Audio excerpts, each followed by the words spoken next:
اور ان باتوں اور اگر ہم اپنے عموماً ہمارے کہتے ہیں ہمارے فلاں مسائل ہیں، لیبیا کا مسئلہ تھا، عراق کا مسئلہ تھا، مصر کا مسئلہ تھا، فلسطین کا مسئلہ ہے، برما کا مسئلہ ہے، کشمیر کا مسئلہ ہے، یہ مسئلے حل ہوئے ہوتے اگر ہم نے اپنے بچوں کو یہاں کے سسٹم میں ڈھالا ہوتا اور وہ پرانا راگ نہ الاپا ہوتا۔ کیا سمجھتے ہیں ڈاکٹر صاحب آپ؟ آپ نے بہت اچھا پوائنٹ ریز کیا، to be honest with you. میں کافی دیر سے سوچ رہا تھا کہ کوئی آپ اس موضوع پہ اگر پوچھیں تو میں یہ بات کہنا چاہ رہا تھا۔ میرے خیال میں کہ اگر آپ دیکھیں، اگر آپ یہاں کی آبادی آپ دیکھیں کہ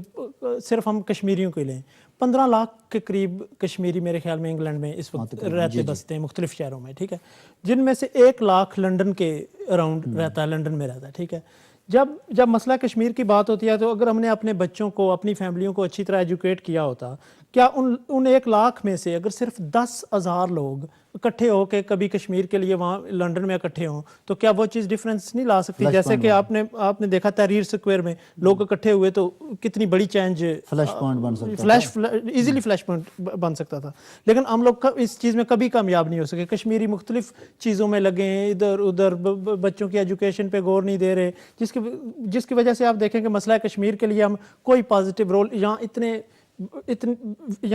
لنڈن میں رہنے کا، جو لنڈن جو تھا وہ پورے دنیا کے لیے سینٹر آف اٹریکشن ہے، لنڈن میں رہنے کے باوجود لنڈن میں 1 لاکھ کشمیری رہتا ہے، اس کے باوجود ہم کشمیر کے لیے کچھ بھی نہیں کر سکے۔ آپ وہ بھی پہلے تو نکلتے نہیں ہیں، اگر نکلے نا